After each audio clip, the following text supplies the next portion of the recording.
Hello বন্ধুরা, চলে এলাম ঠাকুর ঘরে। দেখো আমি আজকে মা কালীকে কপালে সিঁদুর, মাথায় সিঁদুর, কপালে টিপ পরিয়ে দিচ্ছি। কেন বলো তো? আজকে আমার মায়ের দিন ধরা হবে, মায়ের জন্মদিন ধরা হবে। মাকে নতুন করে আবার আলতা সিঁদুর পরিয়ে দিলাম, নতুন করে রং করা হলো, নতুন করে শাড়ি গয়না সব পরানো হবে। আর এইদিকে দেখো আমার ছেলে ফুলের মালা গাঁথছে, আমিও মালা গাঁথছি। ফুলগুলো একটু সাজানো হবে মন্দিরের সামনে, আর এবং ঠাকুরেরও গলায় মালা দেওয়া হবে, তাই জন্য ফুলের মালা প্রথমে গেঁথে নিলাম। এবার গাঁথা হয়ে গেছে। এবার দেখো আমি আর আমার বরমশাই মিলে সামনে কিন্তু টাঙিয়ে দিচ্ছি মালাগুলোকে। একটু না ঘরে না ফুলের সাজালে ভালো লাগে, পুজো পুজো বলে মনেই হবে না, তাই জন্য সামনেটা ফুলের মালা দিয়ে টাঙিয়ে দিলাম। দিয়ে এরপর আরও অনেক অনেক কাজ রয়েছে। এরপর কিন্তু মাকে নতুন করে শাড়ি পরানো হবে, ফুলের মালা দিয়ে গয়নাগাটি দিয়ে সব সাজানো হবে। তো তোমাদের কেমন লাগছে তোমরা একটু জানিও। এই দেখো আমার হাজব্যান্ড কিন্তু একাই নিজে হাতে সব কিছু মায়ের কাজ করে। মাকে কত সুন্দর দেখো শাড়ি পরিয়ে দিল, আর পুরো এই সাজানোটা কিন্তু আমার হাজব্যান্ডের কৃতিত্ব।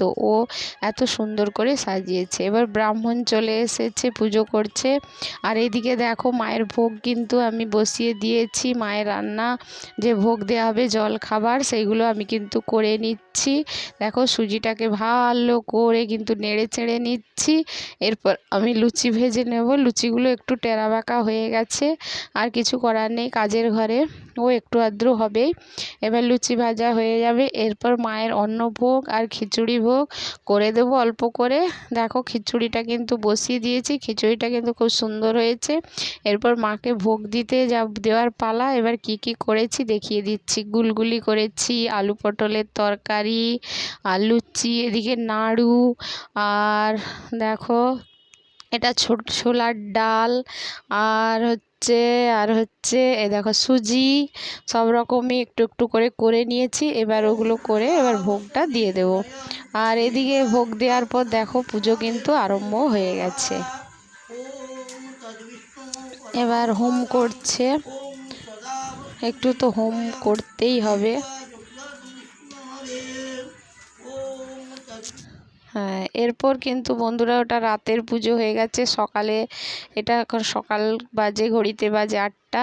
এবার মায়ের খিচুড়ি ভোগ করা হবে। এবার সবাইকে প্রসাদ হিসাবে দেওয়া হবে পাড়ায়, এবং আত্মীয় স্বজন আর বাইরের অনেকে পুজো দেয়, চাঁদা দেয়, ওদেরকে সব প্রসাদ দেওয়া হবে। এই জন্য আমি খিচুড়ি রান্না করতে বসে বললাম।